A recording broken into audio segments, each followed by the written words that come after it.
No. Let go. Help. It was just as I was returning from work, exhausted from overtime, that I was suddenly seized from behind in a tight grip, losing my freedom of movement.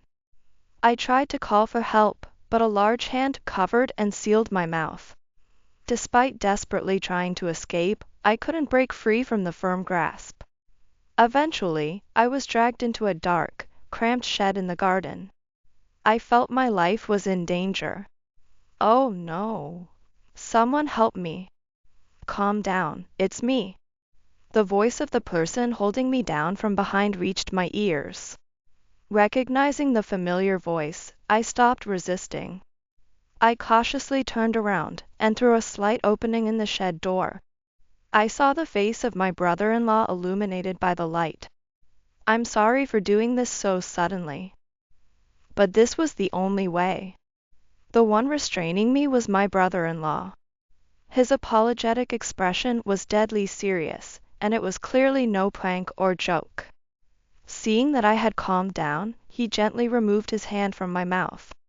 Brother, why? It didn't seem like a joke, but I didn't understand the reason. As I asked why he had done this, a rattling noise came from outside. My brother-in-law put his finger to his lips to silence me and stared in the direction of the noise. Be quiet. They're coming. Who are they? Confused, I remained silent, and then I heard voices from the other side of the shed. I had never imagined I would hear such chilling things. I am Vanessa. I'm a 32-year-old office worker living with my husband, Patrick. I met my husband at the gym we both attended. I was struggling to use the training machine when he helped me out. He was considerate, kind, and had a charming personality, and we quickly hit it off. We were quickly drawn to each other, and it didn't take long for us to start dating. Our relationship was going smoothly. The time we spent together was enjoyable, and I naturally started to think about our future together. Patrick felt the same way, and during our dating period, he often hinted at a future together, including marriage. I vividly remember how happy I was when he actually proposed. However, our path to marriage wasn't smooth. His mother was strongly opposed not only to our marriage, but even to our dating. Whenever I tried to greet her, she would refuse, saying, "I can't believe my precious son is being seduced by a woman of unknown origins. I will never approve of your marriage or even your dating." Break up with Patrick immediately. Despite being consistently rejected, I didn't give up and kept visiting with gifts. Though I was never even allowed inside the house. As months of opposition passed, various life changes like a job switch and the passing of my parents drastically altered my circumstances. As my mental resilience waned, the opposition that I had once faced head-on became increasingly difficult to bear. Patrick also seemed disheartened. I almost gave up on our relationship when, against all odds, my husband, who had once been dismissed regarding both marriage and dating, said, "I'll convince her. I promise." In the end, his mother approved our marriage. It was unbelievable. I had thought our future together was hanging by a thread, so the relief brightened my spirits. When we heard the news, we jumped for joy together. I was especially grateful that he had convinced his mother to accept me. That's how we finally embarked on our married life. However, even after our marriage, I never met his mother face to face. Our wedding involved only taking photos without a ceremony, and she said there was no need for greetings or contact. Since being driven away, I hadn't spoken a word with her. While Patrick occasionally visited his parents' house alone, I always stayed behind. Once I asked if I should greet her, but he simply replied, "It's okay." Perhaps his mother was still rejecting me. Considering the past opposition, I suspected she might not have accepted me at heart. Thinking it best not to force a greeting, we continued our peaceful life together. Then one day, we received a call from his mother. She had injured her leg and couldn't walk properly. Until then, only Patrick had been called to her house, but this time, she urgently requested my presence as well, and we headed to his parents' house together.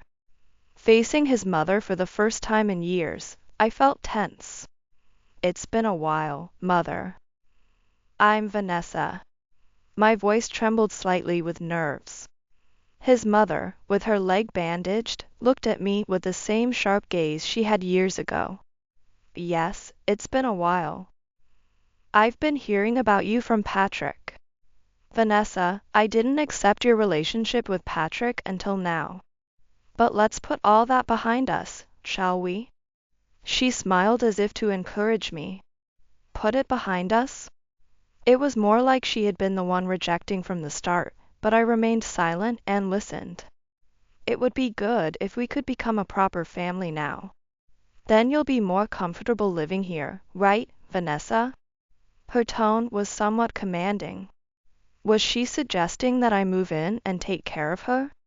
Having been opposed in both marriage and dating, and having never spent much time with my mother-in-law, I didn't have a great impression of her. And now, suddenly, she was talking about living together. I couldn't easily agree. When she went to the restroom, I quietly appealed to my husband. I can't do this. I might visit occasionally, but I've never really talked to her before. And she's been opposing us for so long. I can't just start living together all of a sudden.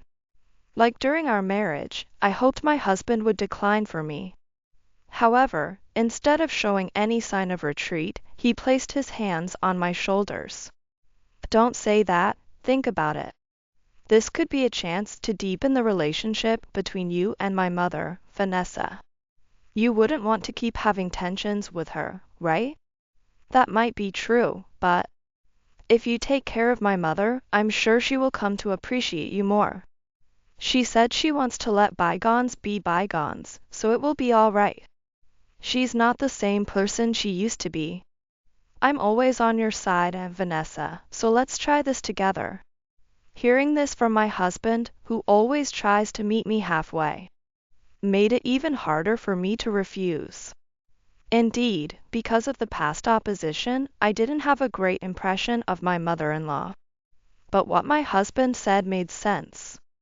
If I don't make an effort to reach out to my mother-in-law, our relationship will never improve. All right. Since it seems she's having trouble walking, I'll agree to live together. Thank you, Vanessa. That's just like you. Reluctantly, but reassured by my husband's support, I agreed to live with my mother-in-law. A few days after deciding to move in, we transferred all our belongings to my in-laws' house. While chuckling at the amount of stacked boxes, I stepped into the hallway to carry some unpacked items to the room. That's when I saw a man in his late 30s with a scowl, a stranger, standing at the end of the corridor. I gasped in surprise. Who could he be? Yet, certain he must be part of my husband's family. I'm Vanessa, Patrick's wife. Nice to meet you. Excuse me for asking, but may I know your name? Though I managed the greeting, before I could inquire who he was, the man merely glanced at me, gave a slight nod, and went into a room. I was left unsure of his identity. Just then, as Patrick passed by in the hallway tidying up, I quickly caught him and pointed to the door the man had entered, telling him about the incident. Patrick looked at the door with disgust. Ah, that's my brother. Your brother? I had never heard of him having a brother. He's a hopeless shut-in. I wonder how long he'll stay at home. I really wish he'd leave. It's truly a nuisance just having him here. You don't like it either, right? The brother was apparently Steve. For some reason, my husband strongly disliked him. Conversely, my mother-in-law was very fond of her shut-in son. From what my mother-in-law told me, Steve was academically and athletically gifted. Even called a prodigy, but one day, he just became a shut-in. while my mother-in-law lamented his sudden reclusion. She seemed happy to have her precious son at home and wasn't too upset about it. Steve rarely left his room. Hearing about him from both made him seem unapproachable. Being a shut-in, I seldom saw his face, and on the rare occasions I did, his expression was always stern. It felt as if he was emitting a stay-away vibe. There was something ominously difficult about him, and I couldn't help but feel frightened. After moving into my in-laws' home, just as I was getting used to the house, my mother-in-law's attitude, which initially promised to let bygones be bygones, began to change. Vanessa, the kitchen isn't cleaned up, and this cleaning here is lacking. Are you really Patrick's wife? Perhaps because of her injured leg, my mother-in-law left all the housework to me and started complaining.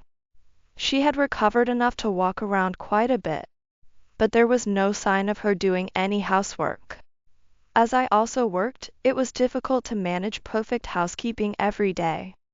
Despite trying to get her to understand, she would never agree. Moreover, she demanded care for her personal needs. The burden only grew, making it very hard for me. I reluctantly told my husband, "I'm too busy with work to meet your mother's daily housekeeping standards." His response was not supportive. "That's your fault, Vanessa. No wonder my mother is upset. Do better next time." Despite his promise to work together, it was always me who ended up caring for his mother in place of my increasingly overtime-bound husband. The housework we used to share seemed to be ignored by him under his mother's influence. The husband who had promised to be on my side had, at some point, started siding with his mother. But it wasn't just that. "You haven't finished folding the laundry again. You're useless, Vanessa. Give me money. Now." "What? Money? Why?"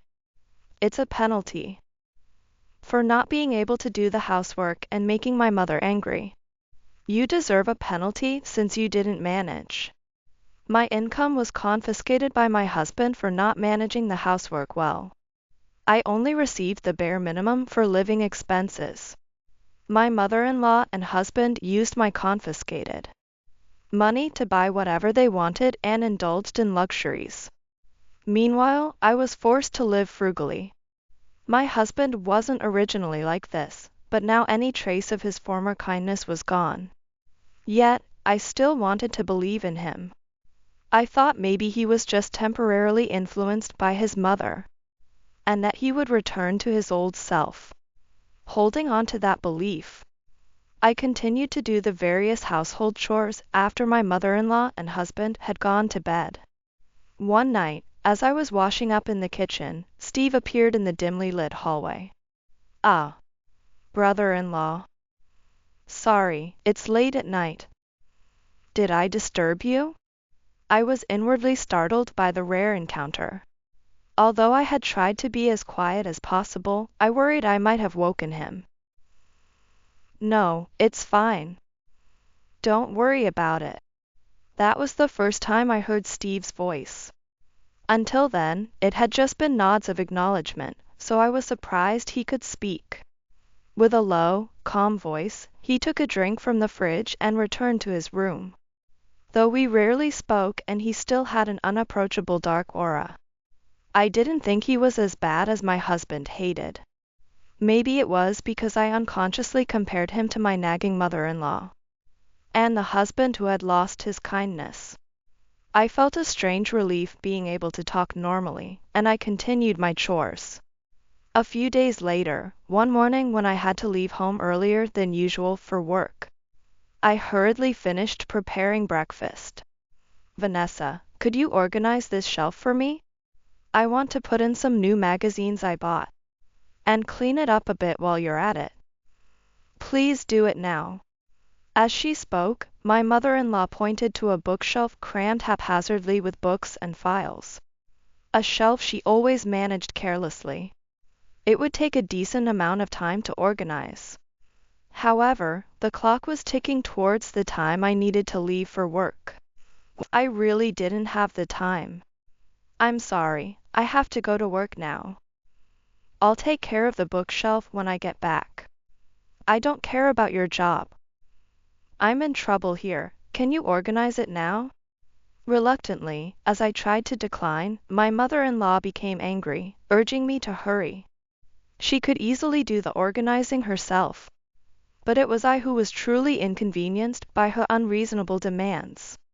Even as I prepared for work, she continued to grumble and make snide remarks. Not wanting to upset her further, I asked my husband, who had a later start, to take care of the shelf. However, his response was not pleasant. That's a job your mother asked you to do. If you didn't have time, you should have woken up earlier. Don't push your failures onto me, okay? My husband rebuked me with a displeased look, acting as if he knew nothing of the matter. My mother-in-law's foot had healed a while back, and he still had time before he needed to leave. He could have easily helped his own mother. Why was he being so unreasonable? My mother-in-law continued to press, just do it quickly. And my husband blamed me for not waking up earlier. It was almost time for me to leave. I'm really sorry, but I must go now. I promise I'll do it when I get back. I really don't have time right now, so excuse me. Regardless of what they said, I had to go to work, so I rushed out of the house, escaping from them. Hey, Vanessa. Are you abandoning your family responsibilities? Wait. What is with that attitude? For a daughter-in-law. Their angry voices followed me even as the front door slammed shut. The hurtful words they had said haunted me all the way to work. Worn down from the morning's stresses and focusing my attention on my work, I returned home late at night after a long day of overtime. The imposing sight of my in-laws' house loomed before me. I dreaded to think how much housework had piled up. Once I opened the front door, I would be berated by those two again. I was so reluctant to return home that I didn't immediately reach for the door. Instead, I took a moment outside to breathe deeply and organize my thoughts. I decided to behave as usual once I got back. Just as I was calming my mind. What? Suddenly, I was seized from behind and my freedom was restricted. My eyes widened in shock, and for a moment I was voiceless. No. Let go. Help. I managed to squeeze out a cry for help, but before I could shout loudly, someone's hand covered and sealed my mouth from behind. Despite my desperate attempts to escape, I couldn't get away because I was firmly grasped. Finally, I was forcibly dragged backwards and shoved into a dark, cramped, large shed in the garden. There was someone behind me. What to do? I didn't want to be attacked. It's me, calm down. The calm, low voice of the person restraining me stopped my struggle. Cautiously, I turned around, and through a slight opening in the shed door, I saw my brother-in-law's face illuminated by the moonlight.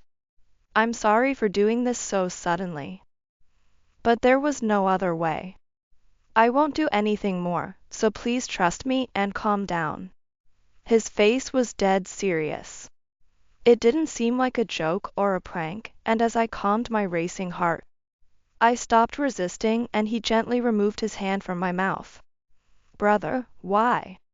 While his seriousness was apparent, I didn't understand why he would do something like this. Just as I asked him, a rattling noise came from outside. It was coming from the direction of the house. My brother-in-law put his finger to his lips to silence me, then stared in the direction of the noise. Be quiet. They're coming. They? As instructed, I stayed silent, and soon I could hear voices speaking from behind the door. I thought I heard a noise, maybe it's just my imagination. She should be coming home soon, but she's late. Really, Vanessa is worthless, especially at times like this. Once she gets back, we'll tie her up and make her listen. I'm so tired of dealing with her. Let's just get it over with. My husband and mother-in-law. Tie her up and make her listen. I knew they were talking about me, but what exactly were they planning? A cold sweat ran down my face. We'll catch her off guard as soon as she gets back. She'll be off her guard then. I know, we have to be careful not to let our guard down. We finally approved your marriage for this reason, right? Make sure she can't resist when we. Hearing their conversation, I was horrified. My husband and mother-in-law were plotting something truly dreadful. My mind raced with panic. If I had gone home as usual, I might have been in mortal danger. Let's go inside and confirm the plan again. It's not good if someone hears us outside. At my husband's suggestion, the two of them went inside the house. I heard the front door close, and quietly, I stepped out of the shed with my brother-in-law. My heart was pounding unpleasantly. Relieved that we hadn't been found, but still distressed by their terrifying conversation. I knew that if those two caught us, it wouldn't end well. I'm really sorry for having such a mother and brother. I'm ashamed as your brother-in-law to have put you in danger like this. With his voice hushed, my brother-in-law deeply apologized. I shook my head frantically.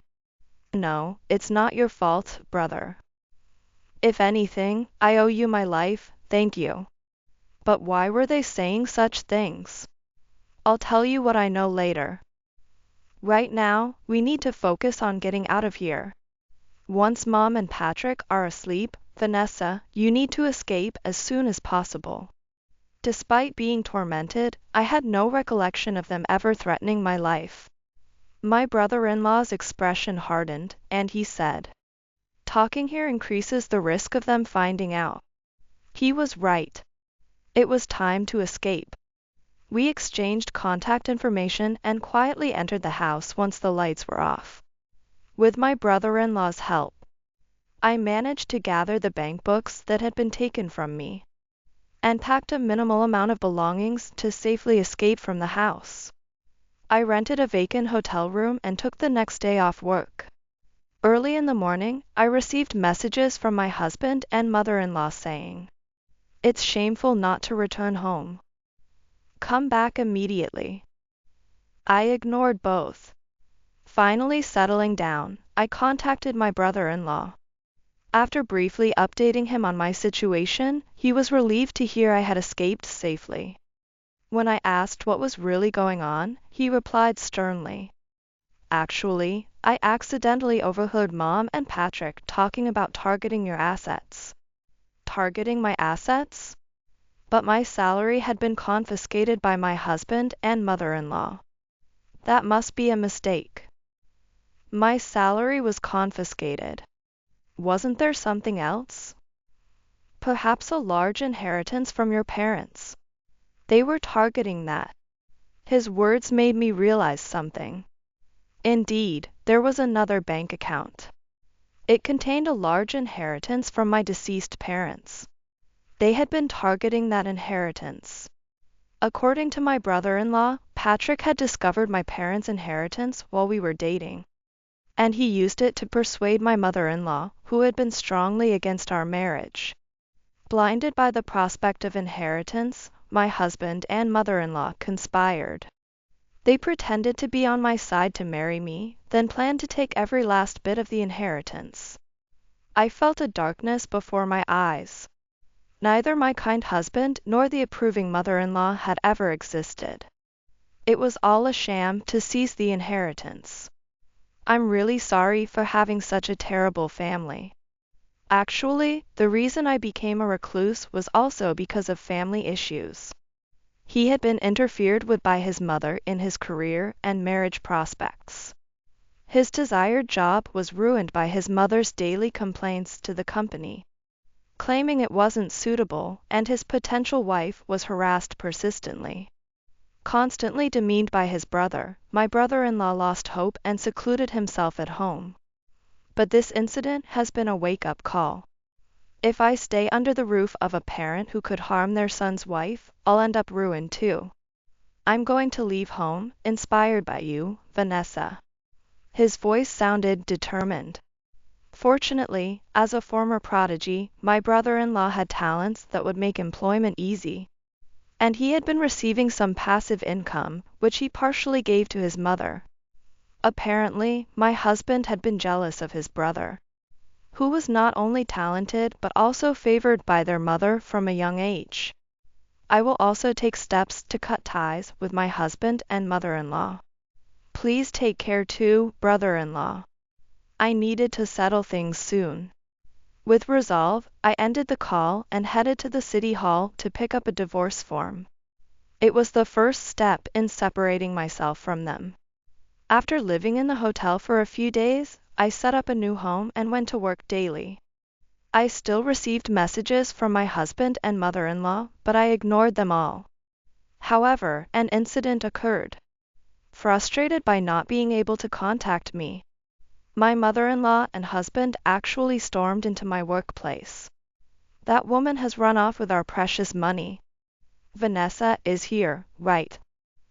Let me talk to her. Your money is my money. Let me set the account for the salary deposit. Upon entering the company, they started causing chaos, knocking over plants and banging on walls, demanding me to come out. Their disgraceful behavior was more embarrassing than frightening. Unable to leave things as they were, I managed to calm them down for the moment and, with permission from my boss, arranged a meeting in the conference room. Since the situation might become unmanageable alone, I asked my boss, who had been supportive when my parents died, to be present. He kindly agreed. In front of my indignant husband and mother-in-law, I presented the divorce papers. Please sign the divorce papers. I will not return to you. I had always carried the pre-filled divorce form, ready for my husband to sign at any moment. After I stated this clearly, my husband scoffed at me. Divorce? Ridiculous. You can't just run off with our money and expect a divorce. Do you think you can escape? I'll start from scratch and fix you. He banged the table and spoke angrily. I was not intimidated by his demeanor. The money you forcibly took from me isn't your income, Patrick. Besides, the money given to me was minimal. After all this, do you think you're the ones who are justified? So what? Money between spouses is shared. No matter how firmly I spoke, my husband and mother-in-law seemed unfazed, dodging the issue without any sign of regret, refusing to sign the divorce papers. I know everything. Even your plans to take the inheritance. My husband and mother-in-law flinched. How do you know about that? Their faces seemed to say, remembering their dirty scheme to seize the inheritance.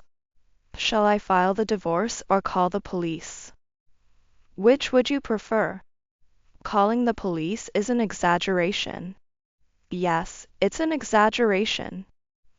It's Vanessa's fault for running away. They still tried to justify themselves. I was astonished by their terrible gracelessness. My boss, unable to stand their twisted smiles, sighed deeply. Sir, madam. From what I've heard, what you're doing is not acceptable by any societal standards. What do you mean by barging into the company like this? It shows a lack of common sense. We could even call the police for your unauthorized entry. When the boss, who has a stern and imposing presence, threatened to call the police, both my husband and mother-in-law turned pale. There were no more excuses to be made. It seemed that my husband also felt this as he frantically scratched at his hair, sweat dripping down his face. Fine, I get it. I'll sign, okay. My husband grabbed the pen roughly and signed the divorce papers with sloppy handwriting. Muttering complaints, he kicked his chair and stormed out of the conference room. In a panic, my mother-in-law also hurried out. I apologized to my boss for the trouble caused by my family, to which he responded with a smile. It's okay. You can always rely on me. I was very grateful for his support. At least, I had obtained the signed divorce papers. I felt relieved now that I could finally walk the path of disengagement. Later, I decided to ask a lawyer to demand compensation from my husband. Actually, my brother-in-law had informed me that he had caught my husband cheating. The other woman was younger, and apparently, my husband had been visiting a hotel with her on the days he lied about working overtime. This explained the increase in his so-called overtime. Since I no longer felt love for him, I wasn't disappointed. All the resentment was towards my husband, who left all the housework and care of his mother to me while taking away my money and enjoying himself freely. The compensation was minimal, as it was based on his fault in the divorce. But he seemed displeased just to be asked for it. What the hell, compensation? Vanessa has no right to demand such a thing from me. You were the one who cheated. Just pay the compensation, please. Huh? A little cheating is fine. You're being too narrow-minded. Withdraw the compensation right now. Was he even aware of what he had done? His selfish remarks were chilling. The lawyer, standing beside me, mentioned, "You should be thankful to Vanessa. The compensation could have been much higher." Reluctantly, not wanting to increase the amount any further, my husband backed down. "Please make sure the payment is processed. And from now on, please stay away from me for various safety reasons." Hinting at their earlier plots with my words. My husband silently grimaced as if he had bitten into something bitter. I looked at him with a cold gaze, feeling it was only natural. If they targeted me again, it would be unbearable. The lawyer nodded in agreement, and we decided to issue a restraining order against my husband and mother-in-law. Soon after, I received a call from my brother-in-law. It seemed he had successfully escaped from the family home. Thanks to his reclusive behavior, he was able to leave smoothly without being noticed. 2 days after his escape, my mother-in-law, in a frenzy upon realizing he was gone, called me. "Steve has disappeared. It's your fault. You must have instigated him." I responded calmly to her ranting over the phone. "I haven't done anything. Isn't it because of your overbearing interference that your son has left? Moreover, you should keep your promise not to approach me. The lawyer has told you that you must not come near me." After I sharply put her in her place, my enraged mother-in-law lost her momentum and fell silent. I hung up the phone and blocked her number. I would never disclose my brother-in-law's whereabouts. She should reflect on her own actions. Sometime later, I learned that my husband had intended to marry his affair partner and had brought her to the family home. However, tired of the lack of money and the incessant nagging from my mother-in-law, she eventually broke off the relationship with him. Likely, they hadn't saved enough because they were counting on my inheritance. My mother-in-law and husband are living together, but because they used to splurge with my income, they've developed a habit of wasteful spending and can't seem to lower their standard of living. Apparently, they impulsively buy unnecessary things and are struggling financially. Moreover, since they lost me, who acted much like a housekeeper, they hardly do any housework and live lazily. As a result, their home has turned into a garbage dump. Feeling weakened by their deteriorating living conditions, my husband made a desperate plea. I was wrong. Can we start over? However, using the restraining order as a shield, I immediately refused and blocked his calls. I will never forget their attempt to harm me for my inheritance. The family home had become decrepit, with weeds overgrowing in the garden and a gloomy atmosphere, making it known in the neighborhood as a haunted house. Meanwhile, my brother-in-law and I celebrated our newfound freedom. Thank you, Vanessa.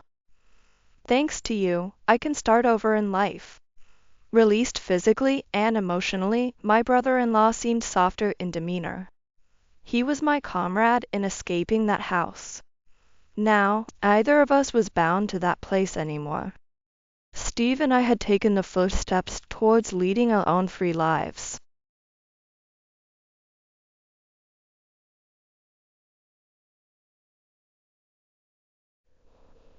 Wow, so adorable. Upon hearing the news of my best friend's childbirth, my husband and I headed to the maternity clinic. The newborn baby was incredibly tiny, making me feel the preciousness of life. Meanwhile, my heart was filled with hatred. Despite this baby being so cute, I'm sorry. I might make you experience some difficulties from here on out. When I returned to my best friend's hospital room, my husband opened his mouth with a full smile. Well, that baby was really cute, wasn't it?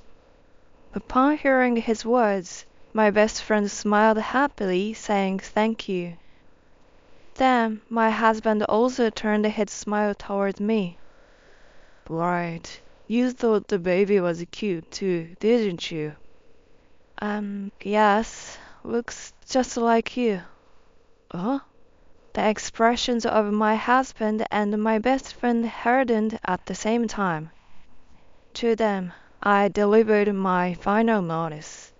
My name is Catherine, 29 years old. I studied economics in university, and now I work at my parents' company. My family has running this company since my grandfather's generation, and currently my father is the president. In the future, my husband, Michael, is supposed to take over as president. I met Michael about 4 years ago. Originally, he was a client of my company, but we had particularly no contact. However, it was by chance we ended up working together, and we hit it off. We were the same age, so we were able to talk to each other on an equal footing. Perhaps because of my title as the president's daughter, I was kept a certain distance by the people around me. For me, having someone like him who treated me normally was invaluable. Catherine, even though you are the president's daughter, you don't have any sort of dignity, do you? Before we started dating, he said that to me. Normally, if someone said that, you'd think they were making fun of you. But I was happy to be treated as an equal, like an ordinary employee. That's the first time someone said that to me, but thank you. Thank you? Don't people usually get mad when they're told they lack dignity? I wanted to be treated not as the president's daughter, but as an employee, so... Well, you're lucky to have me then. Indeed. From this point on, my relationship with Michael deepened quickly. It naturally progressed to dating, and he proposed to me on our 2-year anniversary. I never thought I would get married so soon. I remember feeling really happy and very surprised. When Michael proposed to me, I immediately reported it to my best friend Linda. Linda, it's serious. What should I do? He proposed to me. What? Really? That's great, isn't it? I still can't believe it. Do you think, do you think I'm good enough? What are you talking about? It's because you are you that Michael proposed, right? I've known Linda since junior high school, and she's one of the few people who treated me the same, even after knowing that my parents are company presidents. She didn't change her attitude or get unnaturally distant because I'm the president's daughter. Nor did she suddenly try to get close to me. She always treated me straightforwardly. When I started dating Michael, she was the first person I reported to.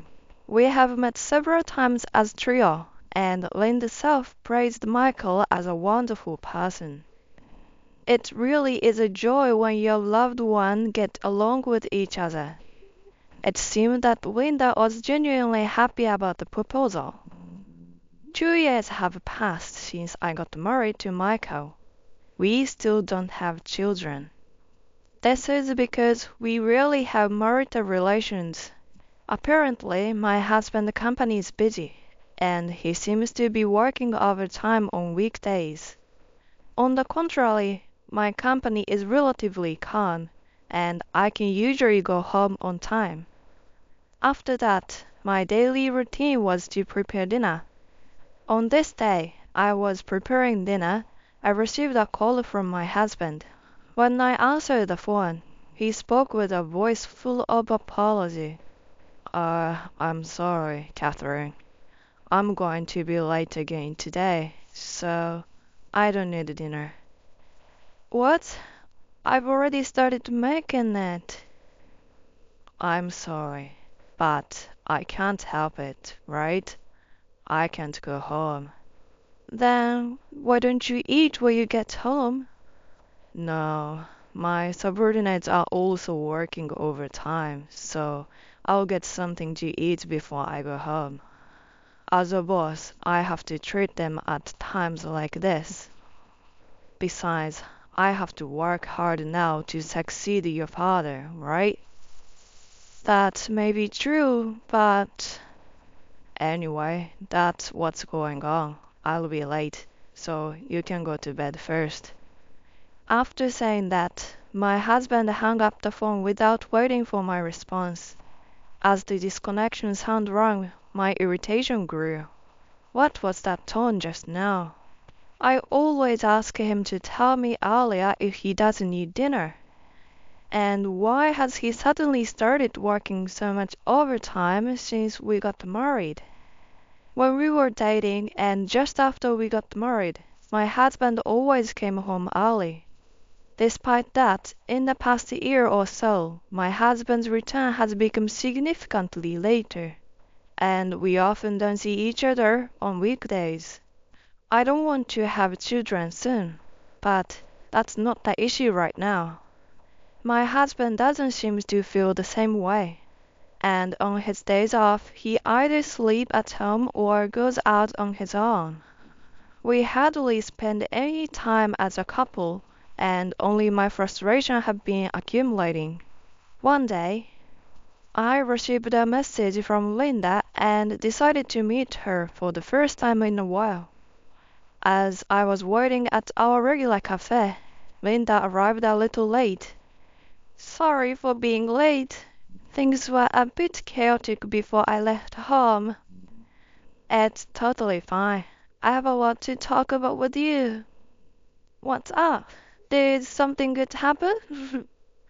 On the contrary, I've been having trouble with Micah recently. We've just been drifting apart. Really? It's unusual for you to talk about Michael like that. It's true that I've never complained about Michael before, but now I'm so frustrated with his attitude that the complaints just come out naturally, even though I finally got to see my best friend after a long time. The fun atmosphere was completely ruined, so I forced the conversation back to Linda. How about you, Linda? What's been going on recently? I thought there might be something up since it's been a while since we met. Well, actually, there is something I wanted to let you know about. What is it? Don't tell me you've got a boyfriend. Well, actually, I'm pregnant. Huh? My mind started spinning at an incredible speed. Linda's statement left me utterly bewildered. What does she mean? Linda doesn't even have a boyfriend yet. And yet, she's pregnant. But now that I look closely, her belly is showing. She must have sensed my confusion. She quickly put on a smile and started explaining. I'm sorry for surprising you. I'm 7 months pregnant now. Wait, so you are already past your second trimester? Who's the father? Well, about that, I don't plan on marrying him. What? What do you mean? You know who the father is, right? Yeah, but things are a bit complicated. We're not getting married, but he's agreed to pay child support, so I'll be okay. Really? I don't want to interfere if you're okay with it, but raising a child alone, even with child support, won't be easy for Linda. If they know each other and have feeling for each other, shouldn't they be together? I can't help but think that. But she must have struggled with it and made her decision. If she had chosen to raise the child alone without marrying, all I can do is support her. Criticizing her or preaching to her here and that would only make her feel insecure. Convinced of this, I smiled and squeezed Linda's hand. Linda, you've made your decision, haven't you? Yes, I'm sorry, Catherine. I didn't mean to worry you. Don't worry about me. I'm just concerned about you. If there's anything I can do, just let me know, okay? Catherine, thank you. I'm sorry. Stop apologizing already. Despite being pregnant, Linda looked somewhat gloomy. Although I've never experienced it, pregnancy may not be just a happy event. As her best friend, I decided to do whatever I could to support her. That night, I waited for my husband to come home and decided to tell him about Linda's pregnancy. When my husband finally came home past 11 o'clock, I immediately brought up the topic. Listen, Michael, Linda's pregnant. Oh, really? Wow, that's something. Aren't you more surprised? She's pregnant, you know? Yeah, that's great. Linda's finally going to be a mother, huh? Well, it seems that she's decided not to marry the father. There seems to be something circumstances. Is that so? Well, everyone has their circumstances. Maybe it's best not to pry too much. At that moment, I felt a strange sense of discomfort. Whenever I talk about Linda, my husband always listened attentively. But today was different. Instead of showing interest in the big news of her pregnancy, he seems to be avoiding the topic. Michael is supposed to be good friends with Linda too, so why is he acting so distant? I thought he'd be more surprised, more excited. The next day, my husband left the house early in the morning. I didn't have anything particular to do as I had a day off from work. So I decided to choose a gift for Linda's baby even though it was a bit early. Then, with bad timing, my phone died. So I booted up the computer that my husband usually uses. It must have been in sleep mode because several tabs were left open. Without giving it much thought, I checked the opened tabs. Among them was an email folder. I thought to myself, does Michael exchange emails on his computer? While thinking this, I moved the mouse to navigate the screen. Then, among the senders, I saw a familiar name. Wait, Linda? For some reason, Linda's name was in the email folder. I opened the email with a bad premonition and was taken aback by its contents. What was written there was something that confirmed the affair. Exchanges like "I love you" and "I want to see you soon" were enough to make me doubt my own eyes. There were a lot of emails from around 6 months ago, probably when her pregnancy was confirmed. The next line made my eyes pop open in anger. "I'm pregnant. It's Michael's baby." In response to Linda's email, my husband had replied kindly. He was happy about the pregnancy, but couldn't divorce me. He promised to provide as much money as needed for the child once he became a company president. He also mentioned that he wanted to continue their relationship as it was. The moment I saw those exchanges, my emotions were filled with anger. I had been deceived by my husband and Linda. The trust that I had built up with them over time collapsed in an instant. Unforgivable. They were having an affair behind my back. What does he think I felt when I heard about Linda's pregnancy? I knew Linda was in a difficult situation, but I was genuinely envious. We had been drifting apart despite my longing for child. Despite my jealousy, I was happy for my best friend's pregnancy.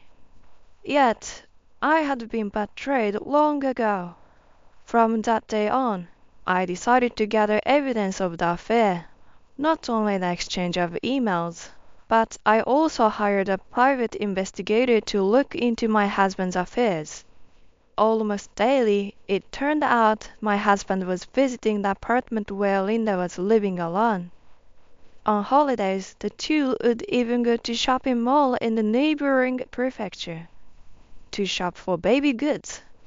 In the photos I received from the private investigator, there were my husband and my best friend choosing baby clothes with happy smiles.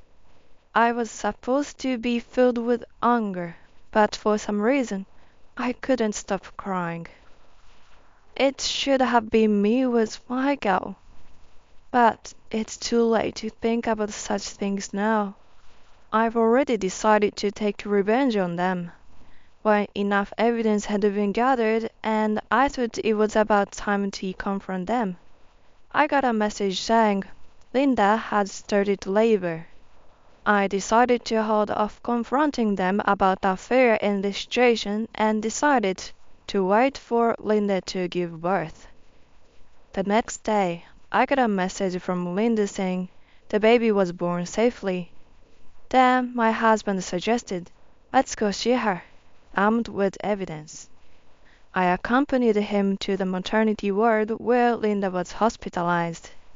Confronting her about the affair immediately after she gave birth may make me a cold-hearted person.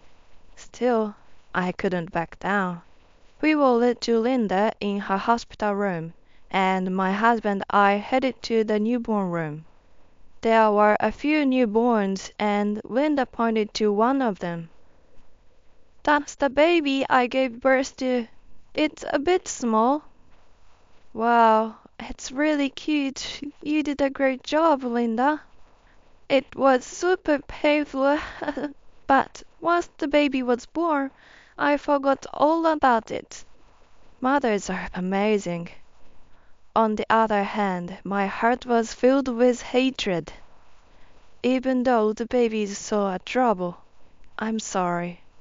I may cause you a bit of trouble from now on. After that, when we returned to Linda's room, my husband opened his mouth with a full smile. Wow, the baby was really adorable. At his word, Linda smiled happily and said thank you. Then my husband turned his smile to me. "Right, Catherine. You think so too, don't you?" "Huh?" "I mean, babies are so cute, aren't they?" Yes. It looks just like you." "Huh?" The expressions of my husband and my friends froze simultaneously. With a strained face, he managed to make a smile at me. "Hey, Catherine, what are you saying? It sounds weird when you say it looks like me." I'm saying it in that weird way. Oh, sorry, but I already know. I know about your affair, and that you are the father of the baby. At my words, the two of them were at a loss for words. Especially Linda. Her face turned pale in an instant, and she began to tremble. I took out the evidence I had collected and thrust it in front of them. Then the blood drained from their faces. Michael, do you still plan to deny it after seeing this? Are you going to play dumb? No, it's it's not like that. I only had an affair once. So what? Even if that were true, the fact remains that Linda got pregnant from that one time, right? Well, that. Ignoring my husband, I turned my gaze to Linda. Sensing my cold gaze, she hurriedly apologized. Ah, I'm sorry, Catherine. I didn't mean for this to happen. I liked Michael, yes, but I never thought I'd get pregnant. Enough of that. I don't care what your feelings were. The fact is that you had an affair, had a relationship, got pregnant with my husband's child and gave birth. That's the fact. Ah, I'm sorry. You don't have to apologize. I have no intention of forgiving you. No way. Linda is shedding tears, but I cannot forgive her. They did such a thing. They must face the consequences. I spoke firmly to the two of them. I'm going to claim damages from both of you. Whether there's a child or not doesn't matter. You're going to pay me proper damages. I'll of course report this to both of your parents. And I'm divorcing Michael, so let's forget about the next present thing. From now on, do as you please. Leaving those words behind, I left the hospital room. I immediately went to a law firm and requested them to proceed with the claim for damages and the divorce. Later, my husband's fault was acknowledged, and the divorce was successfully completed. Damages were claimed from both Michael and Linda, and they were ordered to pay in one lump sum. I thought they might get married as they were, but both of their parents were furious. The marriage was not allowed, and Linda was taken back to her parents' home.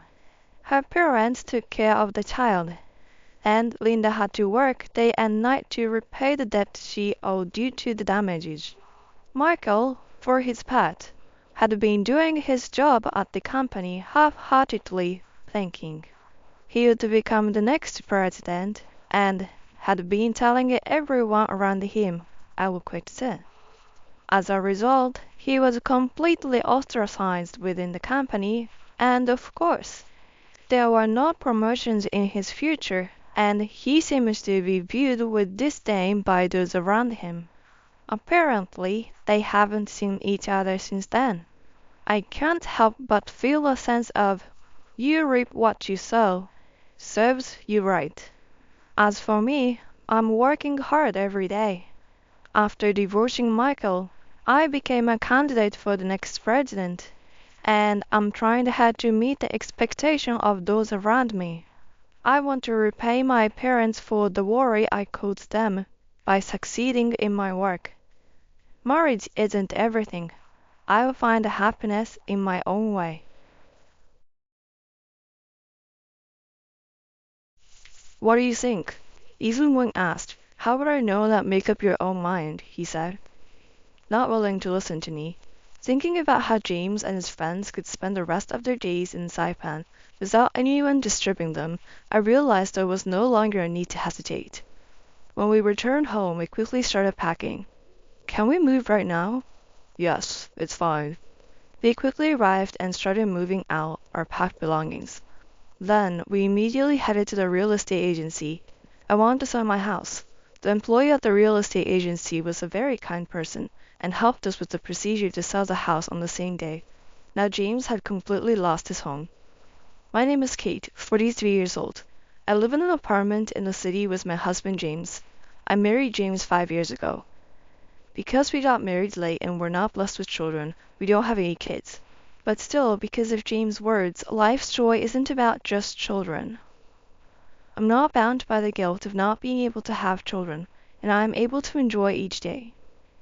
James is 45 years old and in the prime of his working life. Lately, he's been working overtime and often comes home late. I used to work at the same company as James, but I quit when we got married. James said it's a bit embarrassing to work at the same company as my wife, so I wanted to quit. And so I respected James' opinion, quit my job, and have been a housewife ever since. One day I got a phone call from my sister-in-law who lives in the next town. It had been a while since we last spoke, and she said, "I'm a bit worried about Mom. I can't go and check on her right away, so could you go and see how she's doing?" My sister-in-law is a very dependable person, and she has helped me many times since I married James. She has 2 children both in junior high and high school, and they are growing up to be fine children. As for my sister-in-law's children, I can understand why they are growing up to be good kids, since she is a wonderful person who I respect. Because it was a request from my sister-in-law, of course, I hurriedly went to check on my mother-in-law the next day. You can see how wonderful my sister-in-law is if you look at my mother-in-law. I love my mother-in-law. She's a straightforward person, always logical, and has her own opinions. If something is wrong, she can correct it properly, and she cares for those around her well. I'm truly grateful to have met such a wonderful mother-in-law and sister-in-law through my marriage to James. Was shocked when I arrived at my in-laws' home and went inside. There were things scattered everywhere with no place to step and a lot of garbage. It was like a garbage house. My mother-in-law is a clean person. Something was wrong. My mother-in-law was there, not doing anything in particular among the scattered items, looking lost. I called out to her, "Mother-in-law." Then the mother-in-law slowly turned to me and said, who are you again?" as she stood up. Then she turned to James, who had come with me, and said, "Oh, it's you, James. Welcome." We were shocked. Given the drastic change in my mother-in-law, we quickly made a hospital appointment the next day and had her examined. After several days of various tests, the results came out. She had dementia. Moreover, she required nursing care. We called my sister-in-law to my in-laws' house and had a discussion. The fact that she needed nursing care meant that we had to take care of her at my in-laws' house. My sister-in-law said, "Thank you, Kate. I'll take care of the rest." But surprisingly, James opposed it. "No, sis. Your house is too far away, and it would be hard for the kids to move here." Indeed, because my sister-in-law's house is in the next town, her youngest child would have to transfer schools. "We'll move to our parents' house and take care of her. That's okay, right, Kate?" I was surprised. I didn't think James was such a responsible person. Well, moved by James' feelings, I made up my mind and said, "Of course. Above all, it's for my beloved mother-in-law." And so the days of taking care of my mother-in-law began from this day. I moved to my in-laws' house, and every day with my mother-in-law began. While taking care of the house, I also looked after my mother-in-law in all aspects, because my mother-in-law would try to go somewhere if I took my eyes off her. I always had to keep her in my sight. Even when I was doing the laundry, cleaning, or cooking, I always kept an eye on my mother-in-law. But at some point, I looked at her expression. I noticed that she seemed quite lonely. I wondered if this kind of life was enjoyable for my mother-in-law. Even though my mother-in-law has dementia, of course, she must have things that she finds enjoyable or happy. Being watched all the time by my side and being still can't be fun.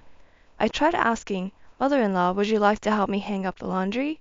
Then my mother-in-law's face brightened, and she said, "Of course, I'd be glad to," and started to help me hang the laundry. Well, it can't be helped that her hands don't move well. Above all, she seemed to enjoy hanging the laundry. I was happy to realize that this was indeed the right answer. Since then, whether I'm cooking or cleaning, instead of just watching over my mother-in-law, I decided to do things with her. Perhaps due to this, it seems that my mother-in-law has started to enjoy moving around when it's a sunny day. "Since it's a nice day today, shall we have lunch in the park?" "That sounds nice. It seems like it would be refreshing." We would go to have lunch together on such occasions. I never found this lifestyle to be tough. My sister-in-law always took care of the hospital drop-offs and pickups, and her 2 children often came to see my mother-in-law. However, there was one person who was not cooperative at all. That was James. Initially, it was James who said, "We will take care of my mother." But James didn't help at all. Even when I reported things that happened with my mother-in-law during the day, James would listen with a bothered look, giving dull responses. Even when I asked him for a little help, he would say, "I'm tired from work. Why do I have to get tired at home too?" Recently, James has been coming home late due to overtime, so he might indeed be tired, but I wish he would help a little. Even when he comes home, he doesn't talk to his mother at all. Even when I ask him, "Next time I think we should do this for mother-in-law. What do you think?" he would say, "Why should I know that? Decide it yourself." And he doesn't listen to the conversation. Given the situation, it feels like James is just coming home from work to sleep. One day, James didn't come home even when it was already 11 p.m. Recently, he often said he was working overtime and would often come home past 11, so I assumed it was the same case that day and went to bed earlier. However, for some reason, I had trouble falling asleep that night. Before I knew it, it was already past midnight. I was wondering why James was late when I heard the sound of a car outside. I found it strange to hear a car at this hour, so I looked out the window and saw James getting out of a car. And then I saw a woman in the driver's seat. The moment they got out, James and the woman were laughing happily, and unbelievably they kissed. I had unconsciously taken a picture of the moment with my phone, and I was amazed at myself. Our house has a bedroom on the first floor. The distance from the bedroom window to the car wasn't too far, and the picture captured the scene perfectly. The shock was such that my hands wouldn't stop shaking. When I heard the front door open, I hurriedly got back into bed, and that picture would be my trump card later. From that night on, I began to watch his behavior more carefully. Then I started noticing several things that seemed odd. To begin with, claiming he was working overtime seemed unnatural when I thought about it. James might have forgotten, but we used to work at the same company. I know what kind of work James does, and if I think about it, it's clear that his work doesn't require overtime. And if it's just a simple lie like that, I could verify whether it's true or not. So I decided to call a friend who used to be my coworker. "Long time no see. What's up?" "Sorry for the sudden call, but I wanted to ask about James' department at work. Is it really busy these days?" "James? Nope. I got assigned to his department last month, but it's pretty laid back. I sometimes wonder if we should even be getting paid." I knew it. There's no way he'd have overtime in such a slack situation. That means on the days when James said he was working overtime, he was probably spending time with his mistress. My suspicions turned into convictions. One morning, as James was leaving for work, I noticed he had a large bag. I asked him suspiciously, "Why are you carrying such a big bag?"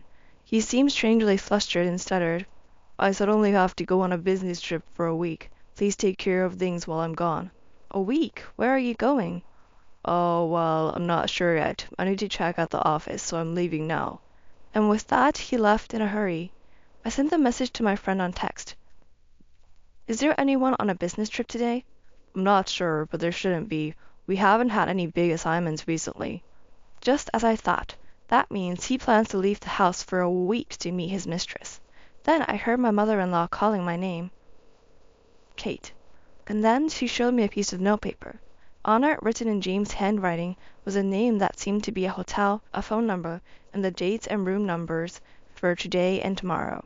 This paper came out of James' pocket before I washed his clothes the other day. If I had known, I would have given it to you sooner. I'm sorry, Kate, on behalf of James." "So you also knew about James?" "Kate, you can't just let this slide. James must be given a fitting punishment. There's no time to wallow." My mother-in-law saying so was just like she used to be before she developed dementia. Seeing her so assertive after such a long time really got me fired up. Yes, I won't forgive him no matter what. First, taking into account my mother-in-law's opinion, we decided to call my sister-in-law. As soon as she arrived, my sister-in-law apologized, saying, "Kate, I'm so sorry, my stupid brother," and bowed her head. I tried to comfort my sister-in-law, telling her she didn't need to apologize, and the three of us started to plan our next move. First, we looked at the note and confirmed the location of the hotel. James would probably be staying at this hotel for the next 2 days. After that, what to do? The next day, we decided to drive to the hotel in my sister-in-law's car. When we arrived, we found ourselves at the hotel not so far from LAX Airport in Los Angeles, and in the hotel parking lot, we saw a familiar car. I looked at the photo on my smartphone. Of course, it was the picture of James kissing that woman that night. It was the same car that was in the photo. After a while, a man we recognized emerged from the hotel. It was unmistakably James. We hid in the shadow of the car to avoid being seen. A woman came out after him and linked arms with James. I took a photo of the scene, unable to believe what I was witnessing. My mother-in-law and sister-in-law were also left speechless. There was a little boy about 1 year old. The child happily took James' hand, and the three of them walked off cheerfully. To an outsider, they would look like a happy, loving family. I, his actual wife, was the one capturing the scene. I felt pathetic, but there were no time to dwell on that. The three of them headed straight to the airport.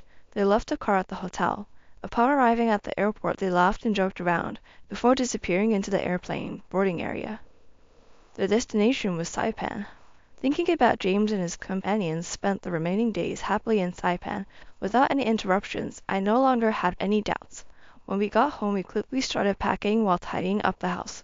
We called the moving company and asked, "Can we move right now?" They replied, "Yes, that's fine." They came right away to help us pack. They started to take away the packed items, and we decided to temporarily store them at my sister-in-law's house. After that, we immediately headed to the real estate agent. I want to sell my house. The staff at the real estate agency was very kind and helped us to arrange for an immediate sale. Now James would no longer have a home to return to. Just thinking about it made me feel exhilarated. Afterward, my mother-in-law and I got a room at a nearby business hotel where we would stay for a while. After those plans had settled down, there was something I had to confirm, so I went to the city office. The child that James and his mistress were with, was it James' child? I came to check James' family register to confirm this. If he has acknowledged a child, it should be recorded in the family register. And, indeed, on the paper handed to me at the reception, the unknown child's name was recorded as James' son.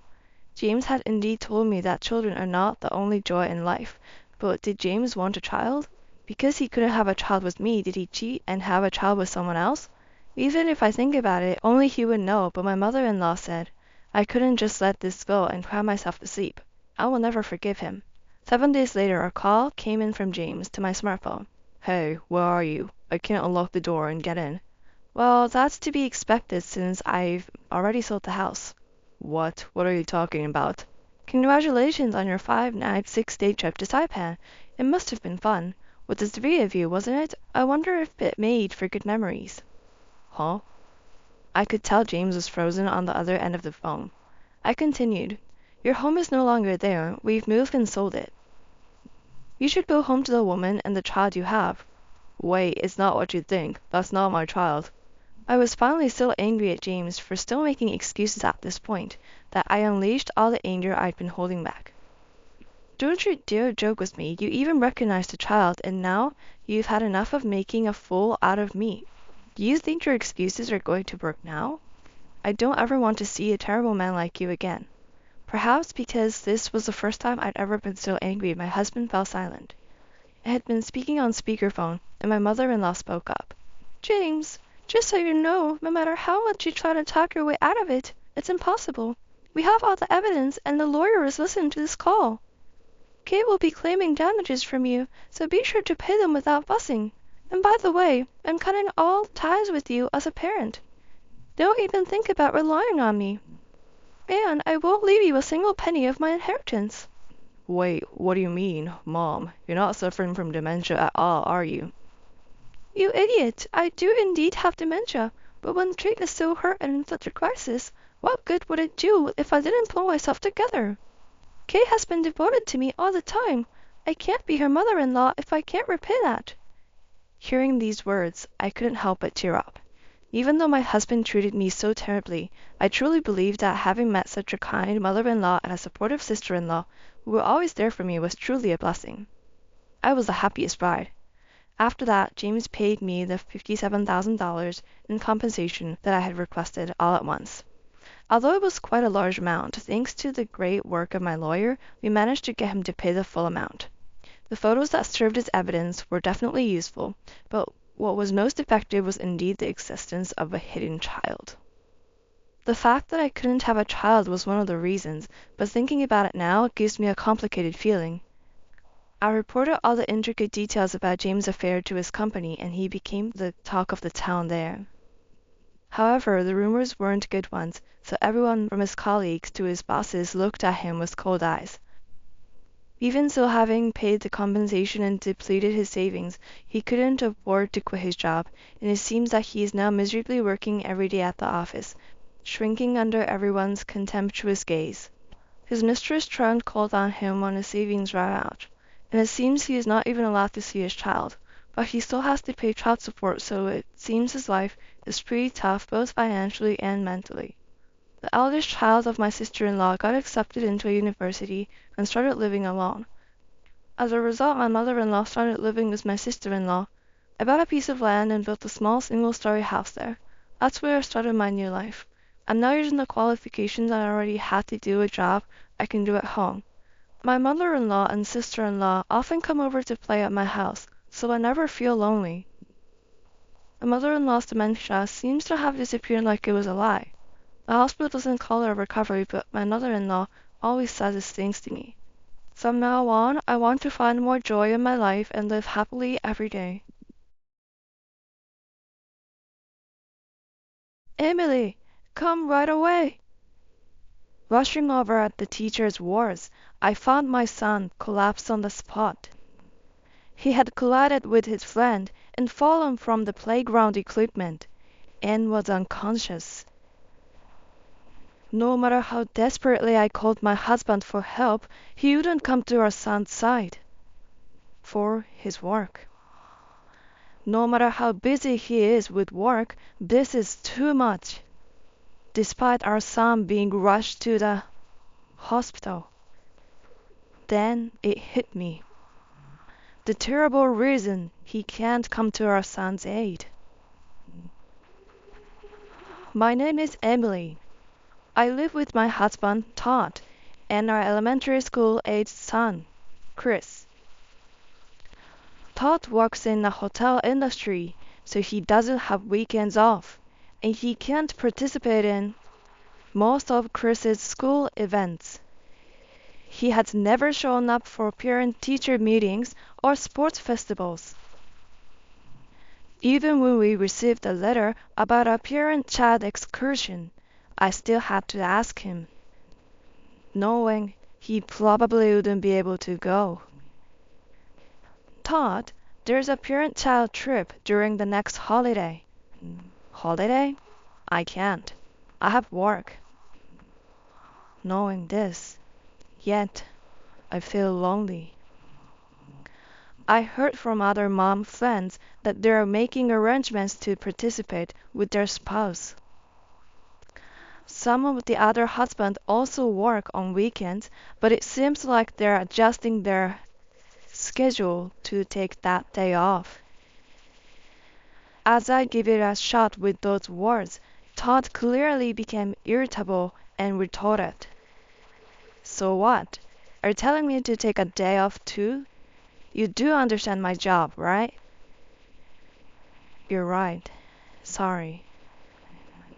Resigned. I decided to participate in the parent-child outing just with Chris. In a group with many families of 3, there are also people participating with their father and child because the mother is absent. Well, there will be cases where the wife is working too. I was planning to enjoy the trip just with Chris, not caring about the others. However, once the children go off to play, I'm lonely, left alone. As the other mom friends are there with their husbands, it's hard to join in the conversation. While I was standing there in a daze, the teacher hurried over to me. "Please come right away." "What? What happened?" "Chris. He collided with a friend and fell off the playground equipment." "Did he?" Rushing to the scene, I found my son unconscious on the ground. The teacher immediately called an ambulance and I rode with him, who still wasn't conscious. Upon arriving at the hospital, he was immediately taken to the examination room. Suddenly, I realized I hadn't told Todd anything and quickly called him. "Hello, Todd. Something terrible has happened. Chris fell from the playground equipment and hit his head. He's unconscious. What? Before calling me, you should have called an ambulance. The teacher did call the ambulance. Right now, he's been rushed to the hospital and he's being examined. I see. So you're at the hospital. Let me know the results by email. What? I doubted my own ears. Could it be? He's not planning on coming to the hospital during this emergency? What are you saying? Come home right now. To my outcry, he responded in a taken aback voice. Hey, did I tell you I can't take a break this holiday? Regardless of what you said, this is an emergency.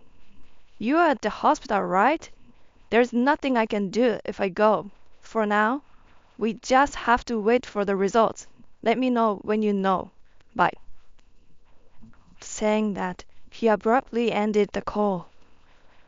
I stared at my smartphone in disbelief.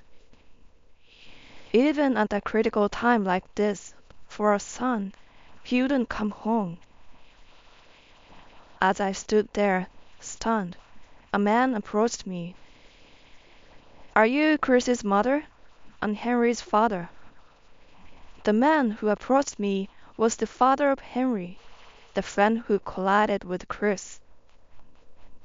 I remembered him as one of the ones participating with his son because his wife was absent. Henry's father deeply bowed to me. I am deeply sorry for what happened. I quickly shook my head. The teacher told me that Chris and Henry collided head-on while running. It was also our fault for not paying attention, so please don't worry about it. Henry, wrapped in bandages, was standing next to his father, with tear-stained eyes. It's because I bumped into him, I gently said to him. It's not your fault, Henry. Chris will be fine. I'm sure of it. Once he's back to his usual self, will you play with him again? He nodded, tears still in his eyes. His father thanked me, looking relieved. Thank you for your kind words. Normally, my wife would also be here to speak with you. I'm sorry. No, it's okay. My husband can't come back either because of work. Does she work as well? No. He hesitated. My wife is actually on a trip with a friend. It was planned before this field trip, so she couldn't cancel. It's quite embarrassing. I see. I've tried to contact her many times about this accident, but I can't seem to reach her. She still doesn't know. Just as he finished speaking, his smartphone rang. Oh, it's my wife. Excuse me. He hastily picked up the phone to relay the situation to his wife. That's what happened. How long will it take for you to get back here? 2 hours. But how will you get back? You can't drive, can you? Oh, your friend is with you? That's a relief. Be careful then. After hanging up, he turned to me with a relieved expression. I'm sorry. I've just got through to my wife. It seems she has a friend who can drive her back here. The friend seems to have some business to come around nearby and to get here in about 2 hours. I see. Then my smartphone started ringing. Oh, it's my husband. Excuse me, I said before answering the call. What's going on, Todd? I'll be able to come there. I'm finishing my work in about 2 hours, and I'll head there immediately. Really? That's great! After ending the call, I reported to Henry's father. My husband will also be able to get here in about 2 hours. It's good that we can meet each other. We were called over by the doctor, who had finished his examination. According to the result, there was nothing wrong with him. He had merely fainted due to a temporary shock, and they decided to keep an eye on him for now. Even though we were told that there is no abnormality, it was hard to feel relieved in a situation where we didn't know when he would regain consciousness. As I left the consultation room filled with anxiety, I saw that Henry's father had been waiting for me. He was holding Henry, who had fallen asleep for exhaustion. To distract ourselves, we started talking about our respective families. Henry's mother is a housewife, but she seems to go out with her friends quite often, on weekday evenings and weekends. In such cases, he would be in charge of childcare. My wife looks after Henry all day on weekdays, so I think it's only fair to let her have some time off at night and on the weekends. But if I had known it would come to this, I would have asked her to cancel her trip during the excursion. Listening to the story, I couldn't help but compare him to my husband. Todd would go out on his own even on his days off during the week, let alone on weekends when he had work. On the other hand, Henry's father actively participated in childcare. I found myself unwittingly confiding him about my husband, complaining. While talking to him, I suddenly noticed a strange similarity. The actions of Todd and Henry's mother matched exactly. The days when they couldn't participate in events and the days when they went out on weekday nights were the same. I became curious and asked, "By the way, my husband went on a business trip to Shizuoka last month." Wait, when was that? It was the first weekend of last month. My wife also says she was going on a trip with friends on that day, and she brought back souvenirs from Shizuoka. Could it be? We looked at each other in shock. Nearly 2 hours had passed since we had called Todd and Henry's mother. The first contact was from Todd. "My husband will be arriving at the parking lot soon, so I'll go to meet him." I told Henry's father that and headed for the parking lot. I timidly looked into the car and saw that there was no one in the passenger seat. Could it be that Henry's mother was with him? Bringing a nonchalant Todd down from the car, I headed back to the hospital room where Chris was sleeping. After finishing a round of greetings with Henry's father, his wife appeared. I didn't miss the moment when she and Todd looked at each other and were momentarily lost for words. As if nothing had happened, he greeted her. Nice to meet you. Thank you very much for always being nice to my son." Hearing Todd's cracked voice, she returned the greeting in a hurry. Yes, nice to meet you. The pleasure is all mine." To these two, I decided to set a little trap. "Oh, haven't you met my husband before?" Then she replied in a flustered manner. Of course. It's our first meeting, isn't it?" "You don't have to deny it so desperately. It wouldn't be strange if you had met my husband at the school event or parents' meeting, right?" "No, no way. I had no idea that Todd's son was a classmate of my son." in front of her. I hadn't mentioned my husband's name even once. I sensed something off. This is a clear sign. At that point, I was certain of my husband's affair with her. Moreover, they seemed to be dating without knowing that their children were classmates. That's strange, isn't it? If it's your first time meeting, how do you know my husband's name? At my questioning, she was at a loss for words. That, that's... Then, Todd started to fiercely protect her. Hey, Emily, what's gotten into you? It's rude to her. She's the mother of an important friend of our son. Show some respect. His shouting woke Henry up.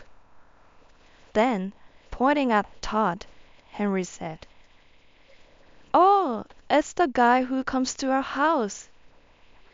"That guy who comes to our house?" The hospital room fell silent. His mother hurriedly tried to cover up his statement. "Wait, Henry, what are you talking about? Are you confused with someone else?"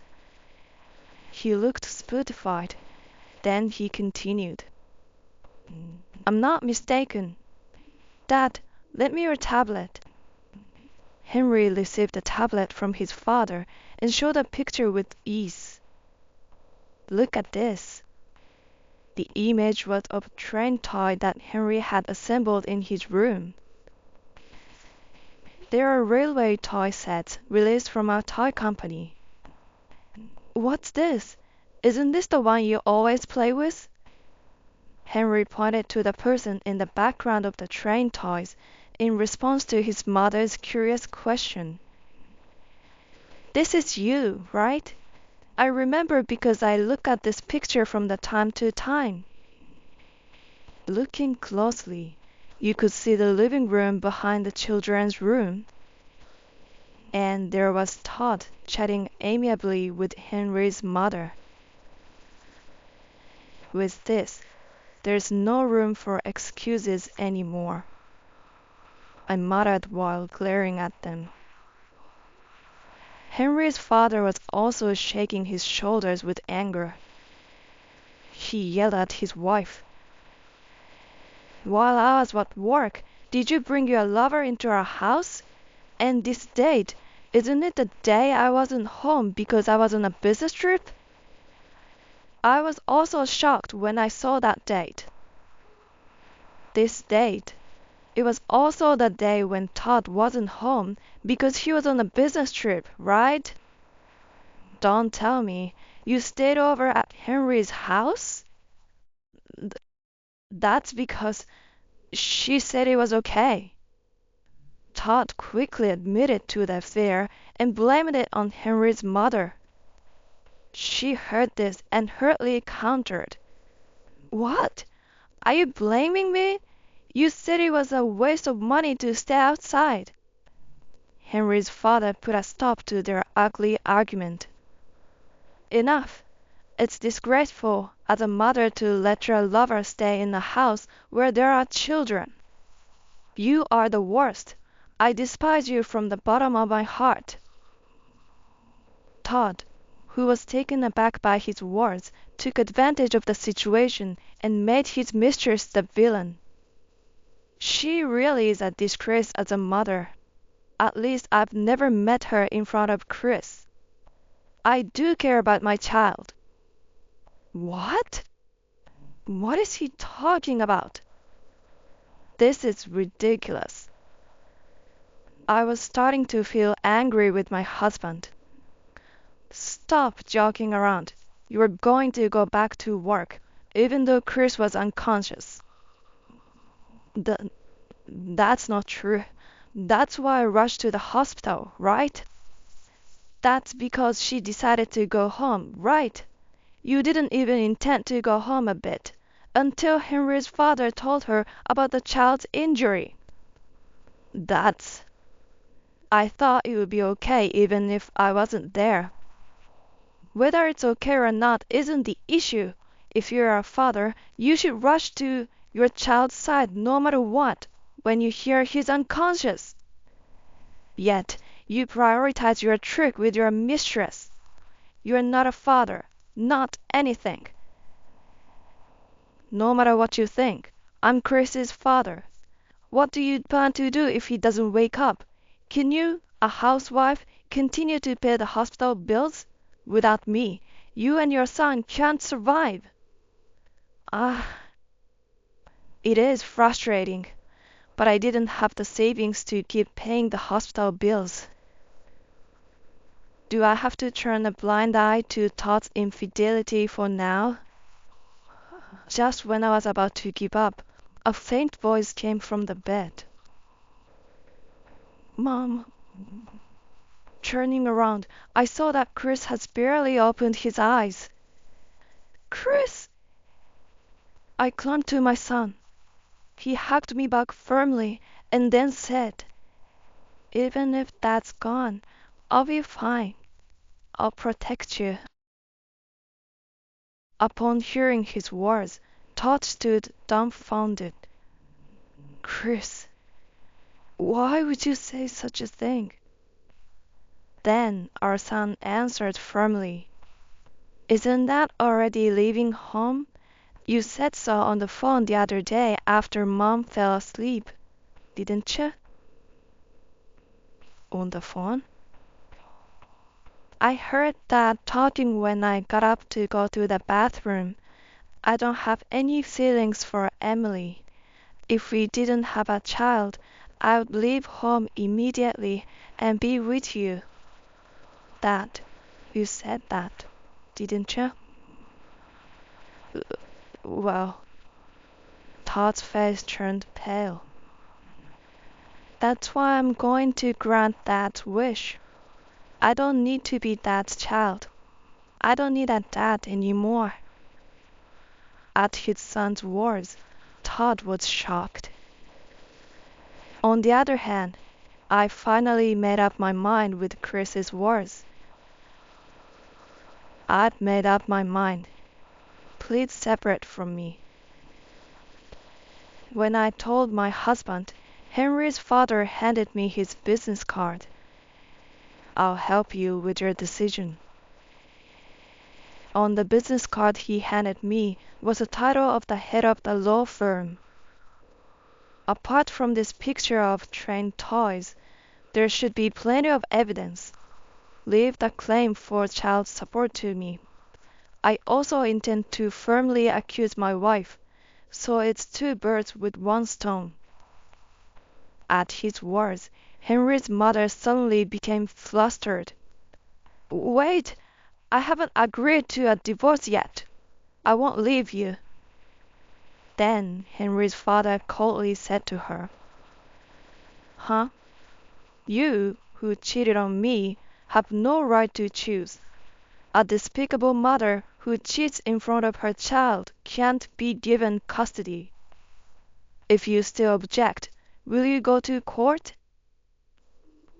You know how high my win rate in court is, don't you? Plus, I've got all these advantages lined up.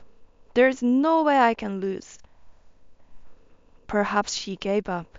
Henry's mother quickly slumped down and agreed to sign the divorce papers. Seeing her, Todd also signed a pledge to pay child support to my wife. He probably realized that it was useless to oppose the lawyer. After that, each of our couples got divorced. The Frit, Henry's mother, and Todd, as planned, started living together. However, their lifestyle was different from what they planned. Once they started living together, they started suspecting each other of cheating with someone else, and their relationship reportedly began to strain. Tired of such a relationship, Todd really cheated on her and started dating with another. As ever, Todd was sloppy in his infidelity, and the affair was quickly exposed by the other woman's husband. Apparently, he is once again being sued for damages. Henry's mother, too, had an affair with another man, but all he did was milk her for all she was worth before discarding her without a second thought. Henry's mother, all her savings squandered and Todd drawing in debt from paying compensation. They blame each other for their situation, unable to break up, and they seem to be just dragging their relationship out. At this rate, it's plain to see that their life will become unmanageable due to their debt repayments. But I feel no sympathy for them. They brought it upon themselves. Serve them right. On the other hand, thanks to the efforts of Henry's father, I've received more than enough child support, and I'm still living a peaceful life with Chris. Since then, Chris has managed to live a normal life without any issues. As before, he gets along well and plays with Henry. Nowadays, Henry's father has become a great confidant, and their relationship has evolved to something more than the one with mom friends. My wish now is to continue living a happy life with Chris, just the two of us.